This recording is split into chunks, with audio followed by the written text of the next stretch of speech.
Bismillahirrahmanirrahim. Assalamualaikum warahmatullahi wabarakatuh. Untuk teman-teman pada mata kuliah Ekonomi Islam, pertemuan pertama ini akan saya sampaikan bagaimana pengantar ekonomi Islam. Bahwasanya di semester sebelumnya kita sudah belajar tentang dasar-dasar ajaran Islam di surat Al-Baqarah 208. Ya ayyuhalladzina amanu udkhulu fisilmi kafah, menyeluruh, baik itu akidah, syariah, dan akhlak. Nah, terkait yang kita pelajari tentang ekonomi Islam, itu adalah bab muamalah pada syariah, sehingga ketiga hal dasar ini tidak boleh dilupakan salah satunya, ya, harus menyeluruh.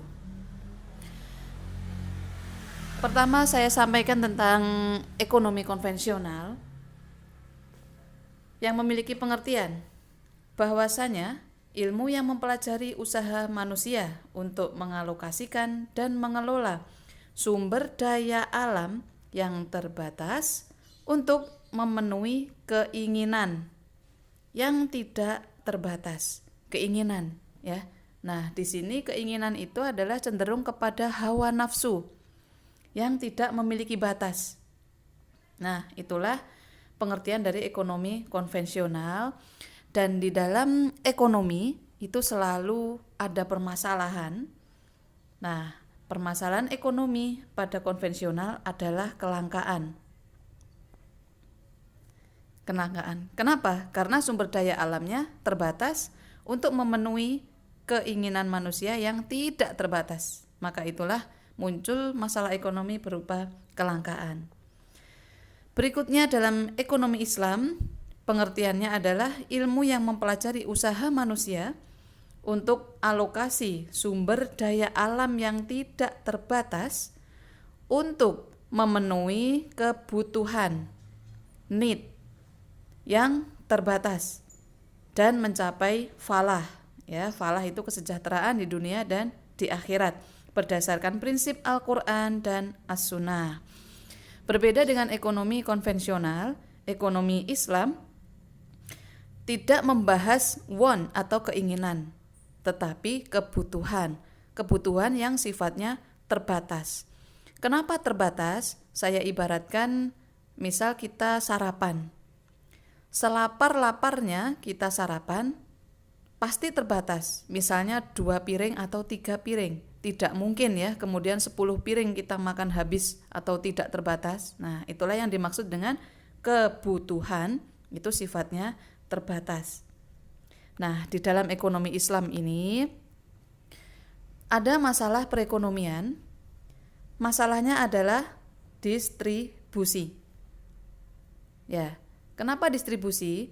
Karena pada kenyataannya kita tahu di tempat yang lain, di kota yang lain atau negara yang lain, kelangkaan itu terjadi.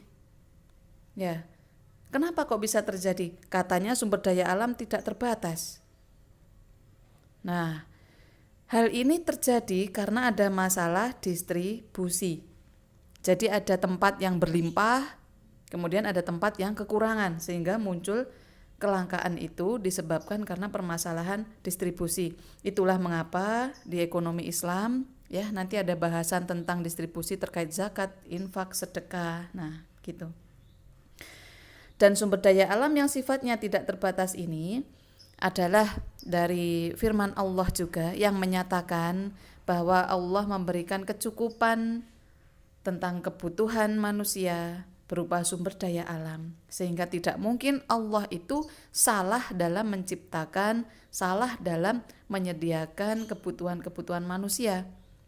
Ya, jadi pasti cukup. Ayam saja bangun pagi, pulang sore itu sudah mesti kenyang, ya. Tuh. Berikutnya sistem ekonomi Islam di sini. Sebuah sistem perekonomian sunatullah, ya. Jadi semua ini terjadi karena sunatullah yang mendorong adanya aliran investasi berupa zakat secara optimal, ya, by anti riba. Kenapa? Karena riba itu mengganggu optimalisasi. dan yang sifatnya produktif, yaitu anti judi atau maisir. Kenapa? Karena judi di sini itu membuat manusia tidak produktif, ya.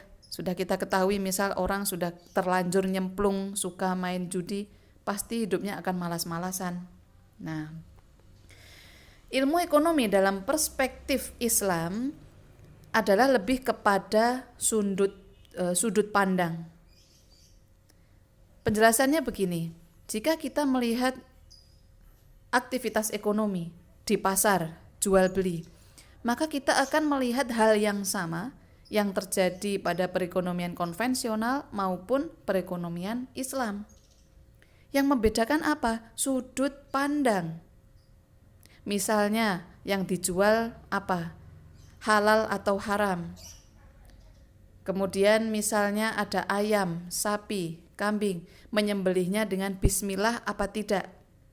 Ya, jadi ini perkara halal dan haram, dan itu sangat jauh sekali perbedaannya. Meskipun secara kasat mata kita lihat secara praktik di dunia real, dunia nyata itu sama. Nah, terkait sudut pandang ini, ya, teman-teman di sini mohon diperhatikan, jangan menyepelekan, karena pernikahan itu bisa menjadi halal atau haram itu juga karena akad nikah. Ayam yang digoreng dengan bumbu yang sama itu bisa halal jika disembelih dengan bismillah, bisa haram jika tidak menyebut nama Allah. Nah, jadi ilmu ekonomi dalam perspektif Islam ini, ya, bahwa sumber daya duniawi ini hanyalah titipan yang akan dipertanggungjawabkan di akhirat nanti. Dari sudut pandang yang kita miliki sebagai seorang muslim, maka harus kita pahami, harus kita kuatkan keyakinan kita bahwa dengan mengejar akhirat, insya Allah dunia itu juga akan ikut. Ya, itu gimana? Berat, nggak mungkin, ya. Nah, hal ini adalah sudut pandang Anda dan kita semua yang harus kita benarkan, harus kita yakini dan kuatkan bersama-sama. Ibarat ada anak kecil, kita berikan permen 1 tas dan emas 1 gram, anak kecil pilih yang mana? Pilih permen 1 tas. Padahal kita tahu bahwa dengan emas 1 gram ini, anak tadi bisa dapat permen yang lebih banyak. Nah, itulah yang harus kita kuatkan lagi tentang sudut pandang Islam, bahwa kita harus yakin dengan mengejar akhirat, insya Allah dunia juga akan ngikut serta. Kemudian dalam ekonomi Islam sudah tentu doktrin fundamental yang harus kita yakini bersama-sama, yaitu yang pertama Al-Quran, kemudian Al-Hadis, kemudian ijma, ya, atau keputusan dari para ulama. Kalau di Indonesia bisa juga dengan fatwa MUI, ya. Dan dasar yang keempat adalah melalui qiyas atau persamaan analogi dari alasan serta dasar diberlakukannya sebuah hukum. Ya, di semester sebelumnya sudah kita pelajari. Nah, cakupan kajian dalam ekonomi Islam yaitu adalah mengkaji dan mengusulkan cara-cara bagaimana mencapai falah. Jadi kita tidak hanya mengejar akhirat, tetapi kita akan dapatkan dunia dan akhirat. Ya, kebahagiaan, kesuksesan di dunia dan di akhirat. Secara umum, bahwa dalam hal ekonomi ini didasari dalam 3 aktivitas utama, ya, kita sudah ketahui bersama, yaitu konsumsi, produksi, dan distribusi. Ya, dan dari sudut pandang ekonomi Islam yang menjadi permasalahan adalah dari distribusi, keterbatasan manusia sehingga tidak mampu menggali sumber daya alam Allah yang tidak terbatas. Nah, itu karena keterbatasan kita, ya. Dan juga konflik antar tujuan hidup, ya, baik konflik antar manusia, antar daerah, negara. Nah, sehingga muncullah kelangkaan itu bersifat relatif. Ya, seperti ekonomi konvensional tadi terjadi kelangkaan ya, tetapi di ekonomi Islam melihat kelangkaan itu sifatnya relatif tadi. Nah, dalam 3 aktivitas utama ekonomi, yaitu konsumsi, produksi, dan distribusi, umat muslim hendaknya mendasarinya itu adalah dengan berprinsip kepada dasar-dasar Islam ya, yang orientasinya adalah falah. Nah, bukan kepada orientasi material, hedonisme, mengejar dunia ya. Nah, dengan tujuan utama mencapai falah inilah, maka ekonomi Islam ini bisa dibangun ya, bisa berdiri dari umat muslim yang mendasari setiap kegiatan perekonomiannya itu dengan prinsip-prinsip Islam. Nah, ini tentang bahasan ya terkait aktivitas utama ekonomi, konsumsi ya, yaitu komoditas apa yang diperlukan untuk mewujudkan maslahah, produksi, komoditas apa yang harus dihasilkan supaya maslahah itu terwujud, dan yang ketiga distribusi, bagaimana sumber daya dan komoditas itu didistribusikan sehingga tercapai maslahah. Nah, ya. Nah, ketiga hal aktivitas utama konsumsi, produksi, dan distribusi dalam ekonomi Islam, muaranya adalah satu, yaitu maslahah. Ya, maslahah, maslahah, maslahah. Nah, untuk kalian ketahui ya, bahwa di antara ekonomi Islam dan ekonomi konvensional ini memiliki beberapa perbedaan makna dalam hal ekonomi positif dan ekonomi normatif. Ya, saya ulangi. Ekonomi positif dan ekonomi normatif. Nah, ekonomi positif ya dan ekonomi normatif ini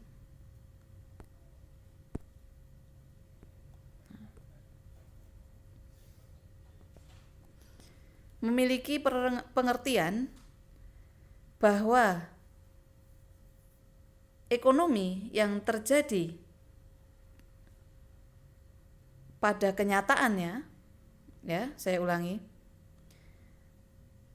kenyataan yang terjadi pada sektor ekonomi secara real atau nyata itu disebut dengan ekonomi positif. Ya, Anda bisa belajar dari berbagai sumber atau browsing. Saya hanya menyampaikan bagaimana ini mudah untuk kalian terima. Ekonomi yang real atau nyata terjadi itu adalah ekonomi positif. Ekonomi normatif adalah ekonomi yang seharusnya terjadi. Yang seharusnya. Artinya apa? Ekonomi normatif ya, berarti dia bicara tentang teori atau asumsi. Nah, yang mana kalau bicara tentang teori, tentunya para ahli itu mendasarinya dari keyakinan yang dibawa. Misalnya dia membawa sekuler, oh berarti dia ekonomi konvensional. Kalau dia seorang ekonom muslim, oh dia membawa ekonomi Islam. Nah, inilah yang membedakan. Pada ekonomi konvensional, ya, nilai-nilai yang dibawa itu adalah bebas nilai. Yang saya maksud nilai di sini itu apa? Norma, etika, dan akhlak. Dalam ekonomi konvensional itu bebas dari akhlak, bebas dari adab. Ya, asal untung, yang lain buntung.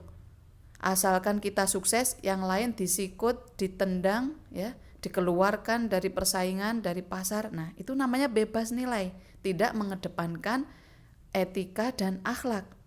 Maka dari itu, pada ekonomi konvensional itu ada dua pengertian, yaitu ekonomi positif, yaitu ekonomi yang terjadi pada kehidupan real atau nyata, dan ekonomi normatif, ya. Dan karena apa? Dua hal ini terpisah dan berbeda karena hal-hal yang disampaikan dalam teori ekonomi konvensional, ya. Teori berarti apa? Normatif.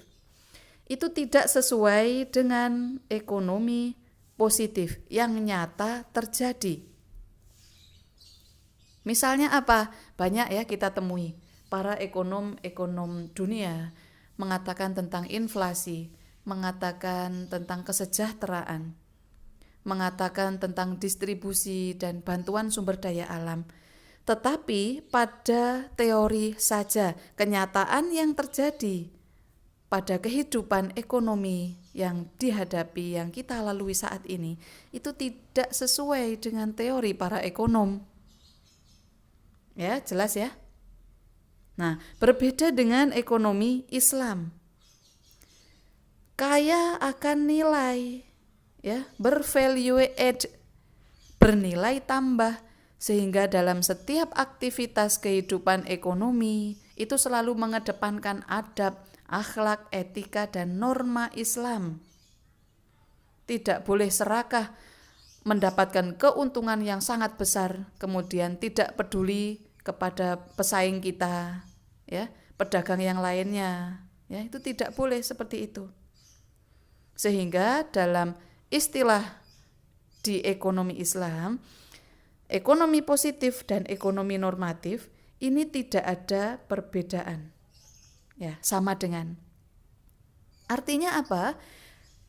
Teori-teori dalam ekonomi Islam yang menyatakan bahwa zakat, infak, sedekah itu bisa mengentaskan kemiskinan, bisa meningkatkan kesejahteraan dan pertumbuhan perekonomian. Jika ini diterapkan, maka itulah yang terjadi sesungguhnya, yang terjadi pada kehidupan nyata, yaitu ekonomi positif. Jelas ya? Nah, jadi ekonomi positif adalah ekonomi yang real terjadi, dan ekonomi normatif adalah ekonomi yang seharusnya atau teori asumsi. Nah, itulah perbedaan yang mencolok dalam ekonomi konvensional dan ekonomi Islam. Ekonomi Islam tidak membedakan antara ilmu ekonomi positif dan normatif, ya.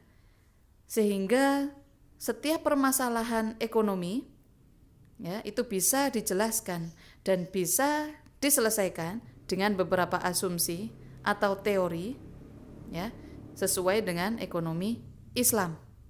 Nah, ini yang saya maksud di awal, bahkan dari semester-semester yang lalu. Islam dan ekonomi Islam itu memiliki bangunan yang didasari oleh akidah, syariah, akhlak, dan ukhuwah Islamiyah, sehingga bisa berdiri tegak bangunan ekonomi Islam, sehingga bisa mencapai tujuan utamanya, yaitu falah, kesejahteraan di dunia dan di akhirat, dengan ketiga pilar utama, yaitu keadilan, ya, keadilan baik di dunia akhirat, pribadi dan kelompok, sosial dan individu, ya. Kemudian keseimbangan dan kemaslahatan, ya.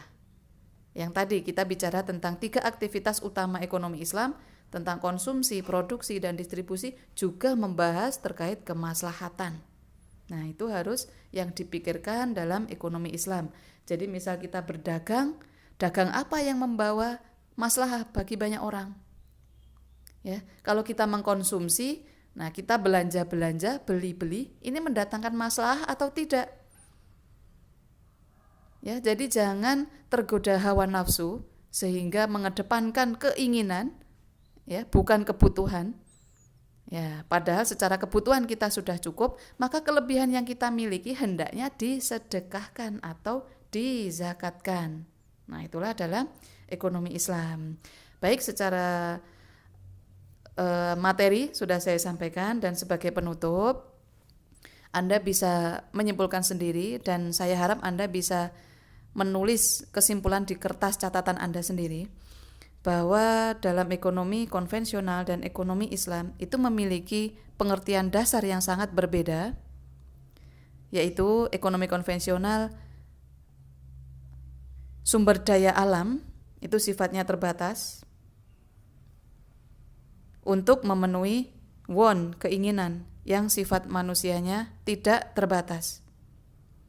Permasalahan ekonominya berupa kelangkaan. Dan kemudian ekonomi Islam, bahwa sumber daya alam itu sifatnya tidak terbatas. Allah itu mencukupkan segala kebutuhan yang dibutuhkan, yang digunakan manusia di seluruh muka bumi ini. Ya, misal muncul pertanyaan, bagaimana dengan ledakan penduduk, kelahiran yang tidak bisa dikontrol? Wallahu a'lam. Jadi Allah itu memiliki takdir, ya. Bisa kita lihat bahwa jika ada wabah penyakit, jika ada bencana alam, jika ada peperangan, maka dalam sekejap jumlah penduduk di muka bumi ini bisa tinggal separuh. Ya, itu semua atas kuasa Allah. Jadi tidak perlu khawatir. Ya. Jadi sumber daya alam sifatnya tidak terbatas untuk seluruh manusia di muka bumi, untuk memenuhi kebutuhan manusia yang sifatnya terbatas. Ingat ya, sifatnya terbatas. Jadi tidak boleh mengedepankan hawa nafsu untuk memenuhi keinginan. Dan permasalahan ekonomi Islam ya adalah distribusi. Ya. Baik, sampai sini saya cukupkan. Jika ada pertanyaan boleh disampaikan. Semoga hal ini bisa membuat Anda paham bagaimana pentingnya Islam untuk kehidupan dalam ekonomi, dalam kehidupan sehari-hari, dalam berbisnis, dan dalam keluarga. Akhirul kalam, wassalamualaikum warahmatullahi wabarakatuh.